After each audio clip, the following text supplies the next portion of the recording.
네, 정치가 있는 저녁 정가는 국민의힘 허은하 의원 그리고 더불어민주당 이동주 의원 두 분과 함께 전국 현안 짚어보겠습니다. 안녕하세요. 예, 안녕하세요. 어서 오세요. 네, 안녕하세요. 네, 대통령의 해외 순방은 끝났는데 관련 파장이 좀 계속되고 있습니다.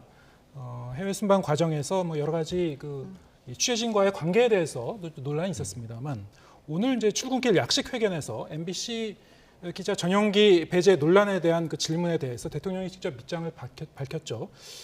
상당히 좀 직설적으로 이제 입장을 표명을 했습니다. MBC가 가짜 뉴스로 이간질하고 아주 악의적인 행태를 보여서 부득이한 조치였다 이렇게 얘기를 했고요. 어떻게 보셨습니까? 우선 이제 이런 방식으로 대응하는 것이 어떠한 도움이 될까, 그리고 여러 가지 고민을 좀 하게 되는 지점은 있는 것 같습니다. 그리고 가장 안타까운 것은 순방을 다녀왔던 성과들이 있는데 그 성과들이 드러나는 것이 아니라 이러한 논란들이 모든 이슈를 덮어버리는 부분이 대통령실에도 도움이 되지 않을 것 같다라는 생각이 들고요.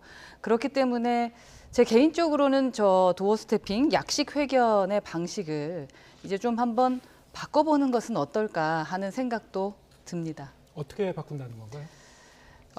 무작정 나오셔서 말씀하시는 시간을 갖고 본인이 네. 준비한 말씀하시고 이제 들어가다 보니까 예. 서로 기자들하고 핑퐁이 좀 잘 안 되고 있다라는 생각이 듭니다. 그러다 보니 또 다른 좀 오해하게 되는 부분들도 있는 것 같고, 네. 그리고 이제 대통령은 또 다른 일정 때문에 들어가게 될 거 아닙니까? 그러다 보면 그 뒤에 이제 수습하는 또 다른 비서관이라던가 뭐 수석들이 또 기자들과 이야기를 하게 되는데, 조금 전 영상을 보면은 또 그 국민들 보시기에 불편한 모습들도 보이게 되는 것을 봤을 때는 예. 한 번쯤은 지금 또 다른 검토를 한번 하고 그 방식을 조금은 한번 수정해 보는 것이 좋겠습니다. 그러니까 핑퐁을 하는 게 예. 중요한 거니까요. 출근길 이제 약식 회견의 기본적인 취지와 형식에 대해서는 뭐 긍정적으로 평가하시는 분들도 계시고요. 네. 지금 말씀하신 대로 뭐 내용 그리고 어떤 식으로 이제 대통령이 발언을 하고 이 상호적인 그 의사소통이 되는가 여기에 대해서는 좀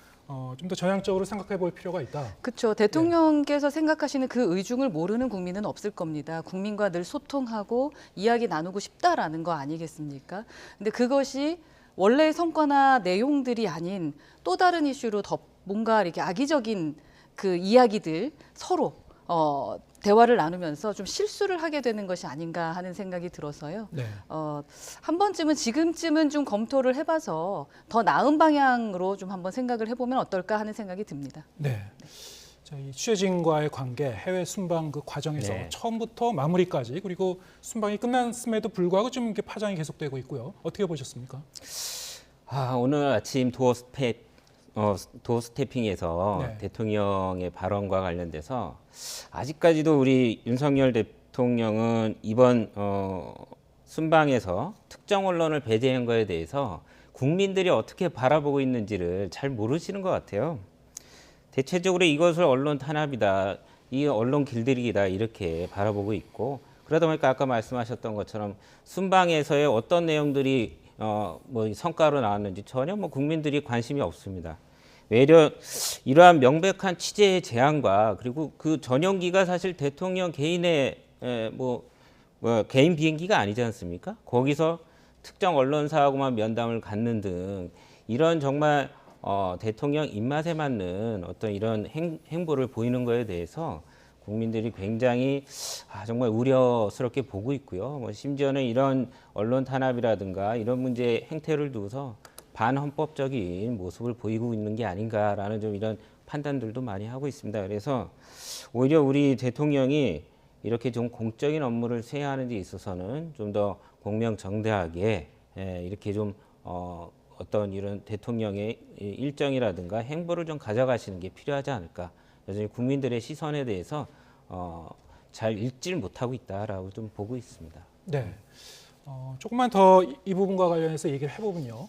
사실 이제 이 순방 과정에서 뭐 전용기를 타고 가는 도중에 뭐 특정 언론사 기자만 불러갖고 얘기했었던 부분이 좀 그 논란이 되기도 했고요. 오늘도 이제 약식 기자회견에서 그 질문이 좀 있었습니다만 뭐 자세하게 대답은 안 한 것 같습니다만 그리고 이제 이 약식 기자회견 직후에 또 실랑이가 있었죠. 비서관과의 이제 이 MBC 기자회 실랑이도 있었고 또 직후에 이 대통령실이 굉장히 자세한 긴 그런 그 해명 자료를 좀 냈다고 합니다. 설명 자료를 냈다고 하는데요.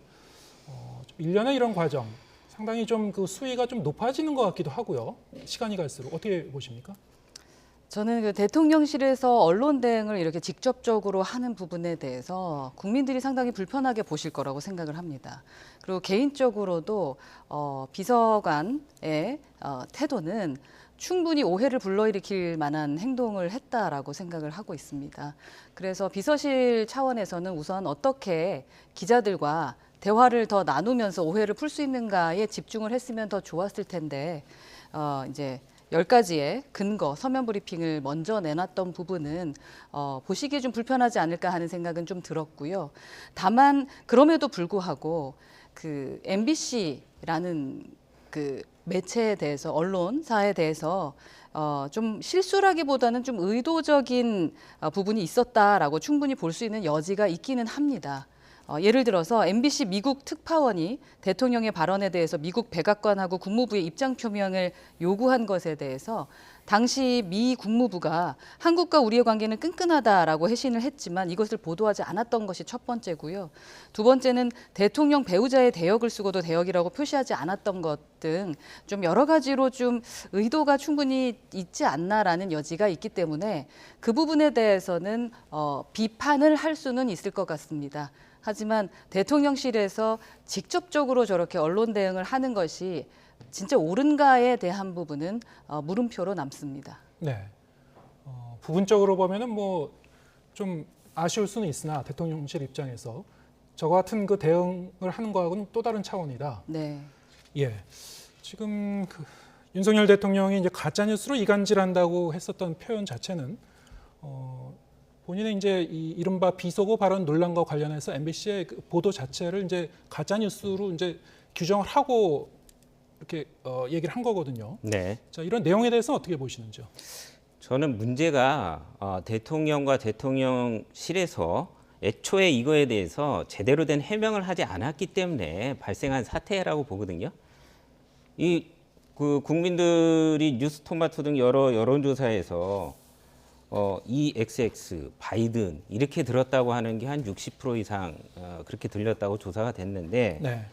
이러한 여론조사를 보더라도 애초에 좀 그 대통령실이나 대통령 뭐 김은혜 수석이나 이렇게 좀 제대로 확인해주고 해명을 했으면 좋겠는데 그 처음에 이 사건이 나오고 나서 15시간이 지나고 나서 이 XS는 우리 국회 야당이고 바이든이 아니라 날리면이라고 해명했다가 그 다음에 또 우리 이재명 대변인인가요? 이렇게 해서 또 그렇지 않다라고 또 해명이 번복이 됐지 않았습니까?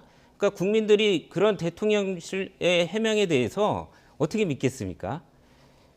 이런 말이 자꾸 진위가 바뀌고 어떤 것이 진짜 그 뭐 솔직한 얘기인지를 국민들이 모르고 있는 상황에서 계속 이런 오늘 아침에 그런 뭐 10가지에 대한 뭐 이런 보도자료를 낸다고 해도 국민들이 그걸 믿겠습니까?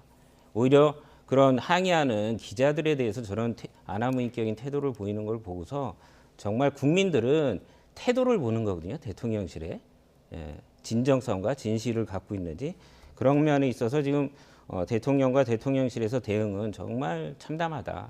국민들 보기에 이렇게 좀 생각을 하고 있습니다. 예, 알겠습니다. 당시에 이제 MBC 보도 내용과 관련해서는 아직도 이제 그 논란은 현재 진행형이다라고 이제 보시는 분들도 계시고요. 하지만 지금 말씀드린 대로 대통령실에서는 이제 그 가짜 뉴스로 규정을 하고 저렇게 이제 대응을 하고 있습니다.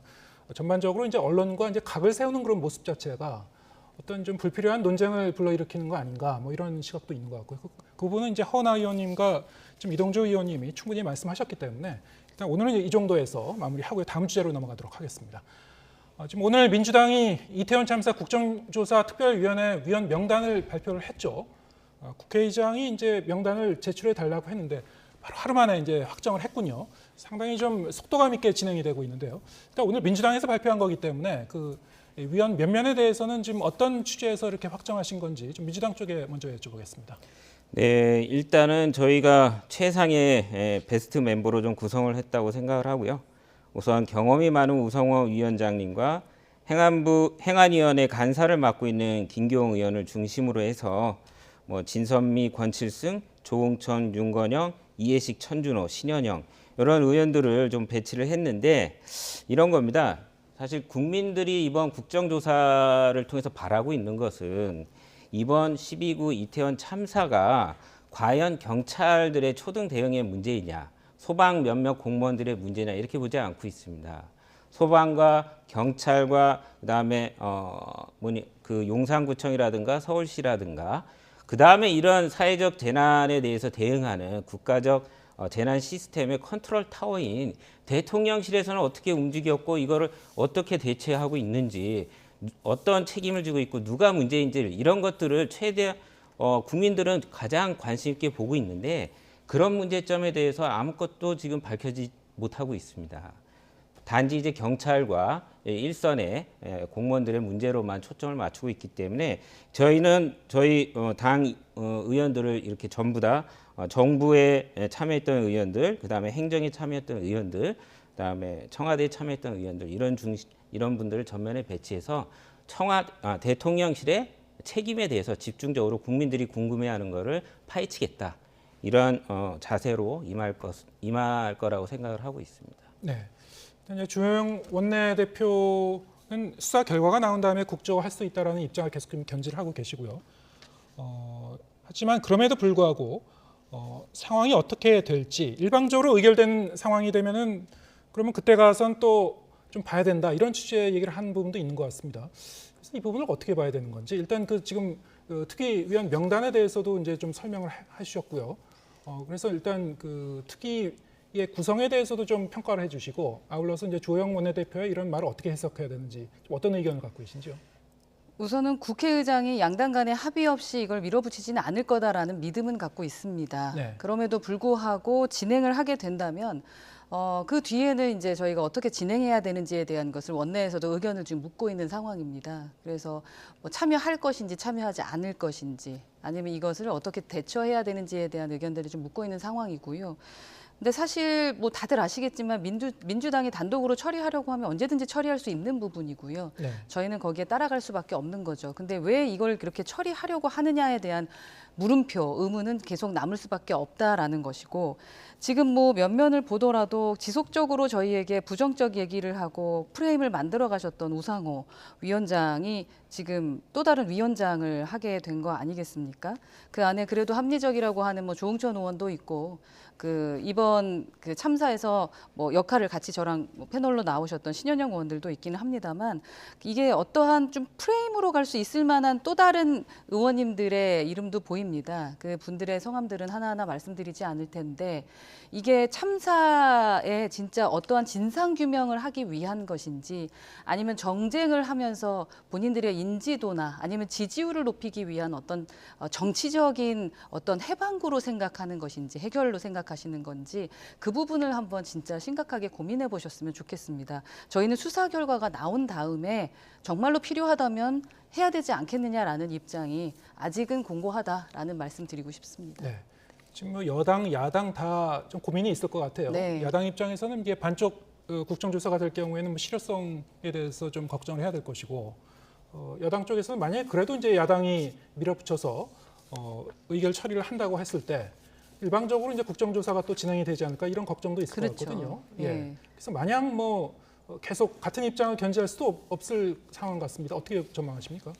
네, 지금 사실은 뭐 키는 민주당이 들고 있기 때문에요. 예. 민주당이 어느 쪽으로 방향을 트느냐에 따라서 저희가 이제 전략적으로 그거에 대처해야 되겠죠. 예. 그래서 뭐 그냥 둘 수는 없다.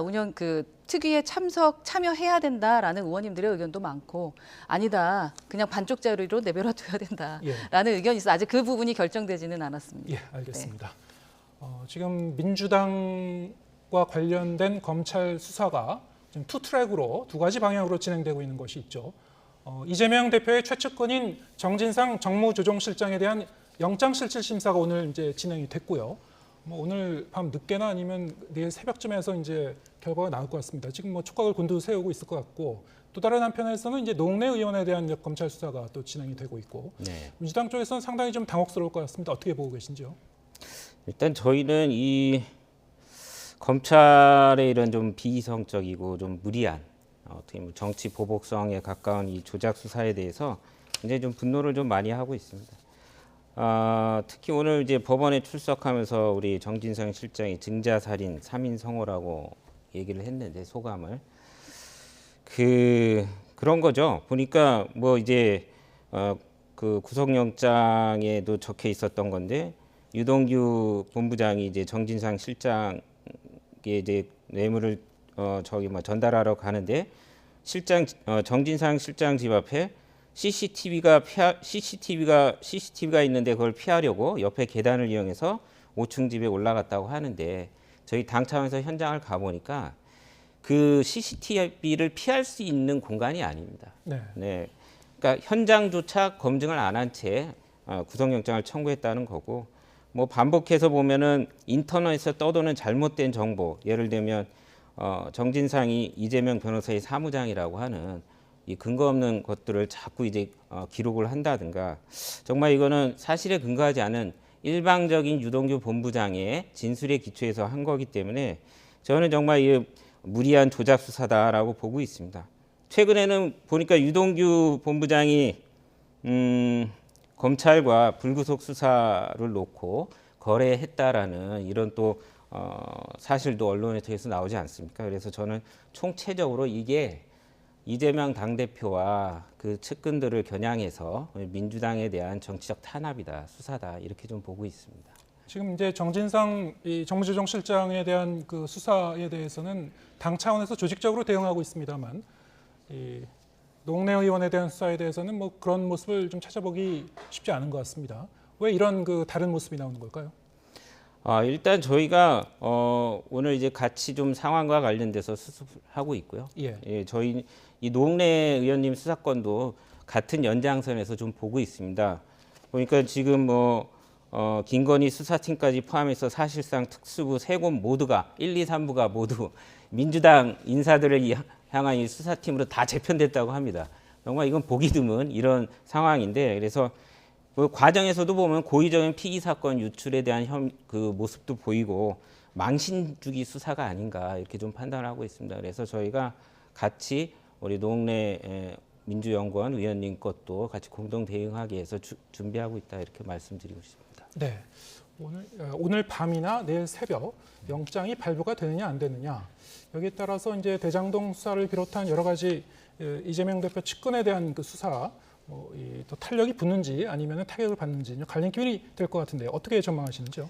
뭐 이재명 방탄에 총력을 기울였던 민주당한테는 발등에 불이 떨어졌다라고 볼 수밖에 없고 조금 전에 또 질문을 하시긴 했습니다만 왜 정진상 실장에 대해서 이렇게 당에서 전체적으로 그 대응을 해주는가 당내 의원도 그렇게 대응을 안 해주면서 그 부분이 의문스럽지 않겠습니까? 그 이유는 이 대표의 최측근 중에 한 분이기 때문 아니겠습니까? 결국은 지금 작년 9월에 대장동 비리가 터져 나온 이후에 1년 넘게 수사했던 것 중에 모든 것들이 지금 나오고 있다. 조금 전에 사실이 아닌 것을 하고 있다라고 하는데 당의 의원들이 경찰도 아니고 검사도 아닌데 현장 가서 CCTV가 있다 없다라는 걸 말하면서 검사들에 대해서 현장 검증도 안 했다라고 말씀하시는 것은 그건 사실에 입각해서 말씀하시는 게 아니기 때문에 정말 민주당 큰일 났다라는 생각이 좀 들고요. 정진상 실장이 저는 빠져나오기 어려운 상황이라고 봅니다. 네, 알겠습니다. 뭐 좀 영장 발부 여부는 뭐 예단할 수는 없는 거니까요. 하여튼 좀 지켜보겠습니다. 네, 국민의힘 허은하 의원 그리고 더불어민주당 이동주 의원 두 분과 함께했습니다. 고맙습니다. 감사합니다. 고맙습니다.